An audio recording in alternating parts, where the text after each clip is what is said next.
petunjuknya adalah memaafkan dan dimaafkan. Banyak sekali dari kita ini ketika berbuat salah, kita nggak mau legowo meminta maaf atas kesalahan kita, malah menjadikan kesalahan itu menjadi satu kebenaran yang memutarbalikkan fakta.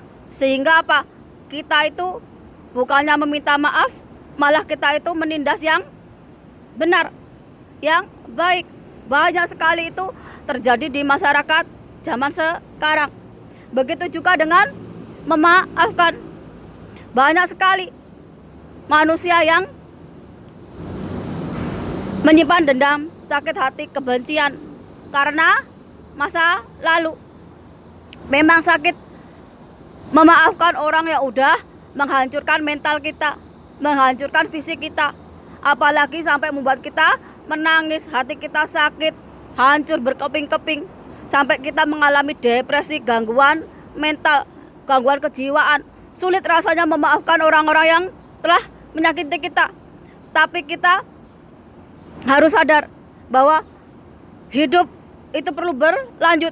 Nggak ada gunanya kita itu menyimpan memori orang-orang yang menzalimi kita, yang menyakiti kita, yang ada membuat kita itu terpuruk, membuat kita itu menjadi lemah secara mental ataupun dari segi batiniah. Karena apa? Karena aku mengalaminya sendiri.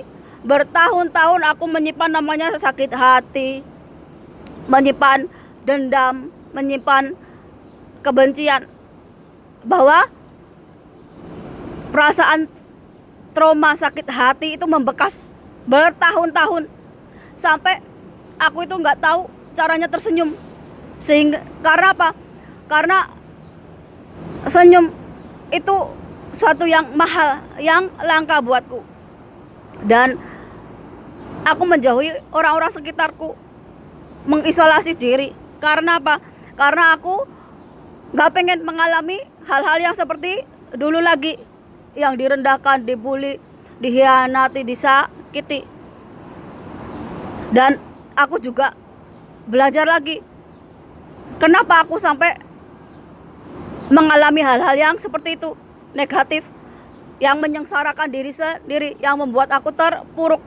Ternyata karena aku sendiri nggak baik, aku sendiri nggak benar, sehingga aku menarik orang-orang yang jahat, orang-orang yang nggak baik untuk datang kepadaku. Sehingga apa? Aku membiarkan mereka membuliku, menyakitiku secara jasmani, secara mental.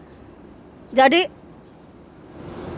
aku juga belajar banget bahwa kalau dulu aku membiarkan diriku untuk disakiti, dibully, direndahkan, dan mengalami yang namanya hal-hal buruk yang buat aku trauma, sekarang aku mengubahnya bahwa aku gak akan biarin orang untuk menyakiti diriku. Karena apa? Karena aku juga ciptaan Tuhan, aku juga makhluk Tuhan, ada Tuhan di dalam diriku. Semua orang sama, gak ada perbedaan, baik yang warnanya kulit hitam, putih, kuning, mulai dari Jawa, Arab, Cina, sampai Afrika sana, semua sama, ciptaan Tuhan, ada Tuhan di dalam dirinya. Tapi bisa nggak kita itu membuka yang namanya batiniah ini, mata batin kita, mata ketiga kita secara alami. Biasanya kita lebih suka berguru ngilmu ke mana-mana, sehingga yang seharusnya kita itu jalan lurus ke Tuhan, kita malah berbelok. Ujung-ujungnya kita bukan menyembah Tuhan, tapi menyembah orang. Bahkan ada yang orang mati disembah, ada yang kuburan disembah. Karena apa? Karena kita terlalu mempercayai omongan orang, tapi kita lupa bahwa kita itu masih hidup. Kita yang memegang kendali. Kita mau ke timur, ke barat, ke selatan, ke utara, kita yang menentukan. Kita mau menyembah Tuhan atau sesama manusia, itu kita yang menentukan.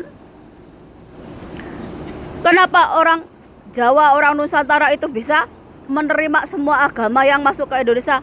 Karena orang Jawa, orang Nusantara itu udah percaya sama Tuhan yang Maha Esa melalui kekuatannya, melalui energinya, melalui zat sifatnya. Nggak cuma namanya aja. Banyak sekarang itu yang disembah adalah agamanya. Agama berasal dari Arab ya, yang disembah Arabnya sana, bukan Tuhannya. Kalau Tuhan itu dimanapun ada, nggak cuma di Arab, nggak cuma di Cina, nggak di mana.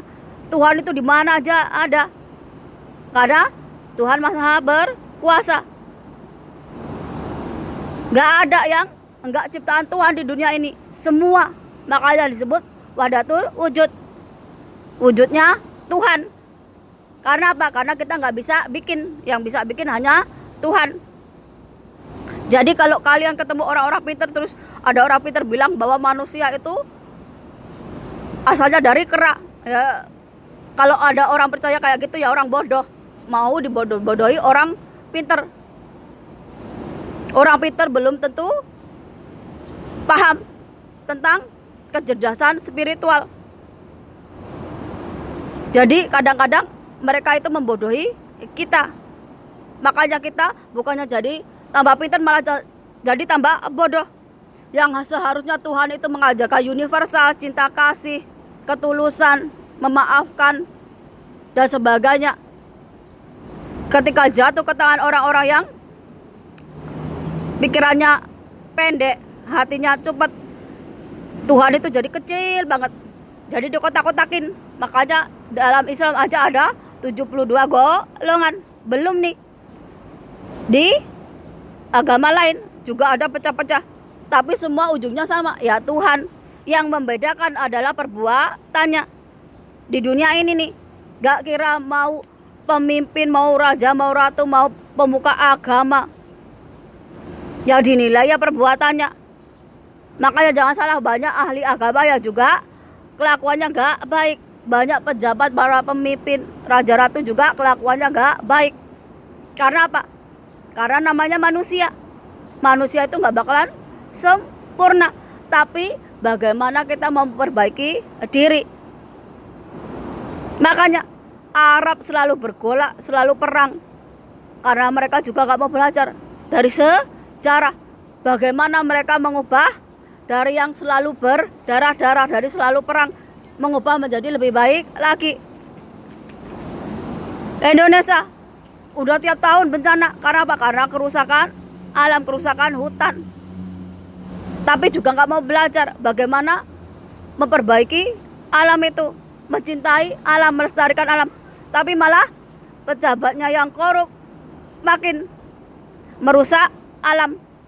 Bagaimana GU itu 190 tahun. Anak cucu kita itu nggak bakalan dapat apa-apa. Nek generasi itu nggak bakalan dapat apa-apa. Karena apa? Karena dari sekarang udah dikasih ke orang. Jadi mulai dari kita lahir nanti sampai mati ini, yang generasi yang akan datang nggak dapat apa-apa. Karena apa? Karena dari sekarang udah dikasih ke orang lain. Ada landasan hukumnya. Ini namanya kalau pemerintahan korup, nggak adil. Bagaimana bisa memanusiakan manusia, memakmurkan rakyatnya? Kalau Soeharto yang 32 tahun aja bisa tumbang, apalagi yang baru mau belajar jadi pejabat korup.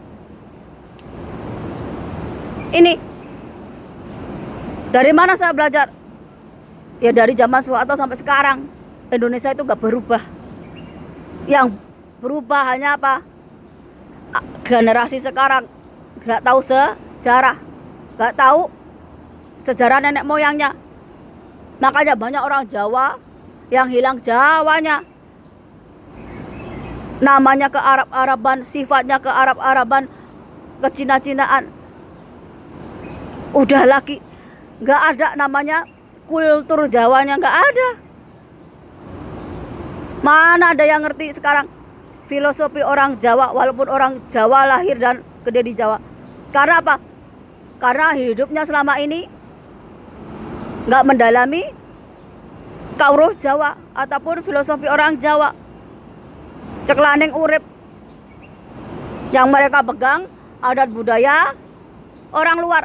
Makanya banyak sekali yang merasa orang bule itu lebih mulia, orang Arab lebih mulia. Padahal derajatnya kita ini manusia sama, nggak ada perbedaan. Yang dinilai cuma iman kita dan perbuatan kita.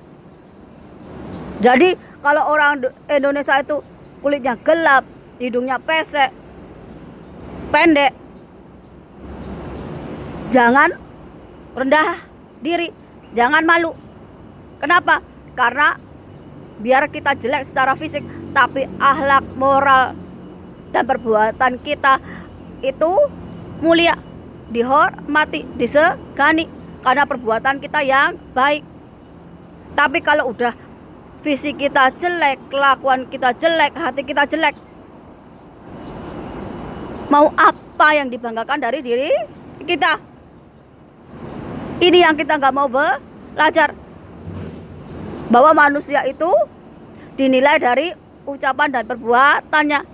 Ajining diri saka lati, ajining raga teka busana.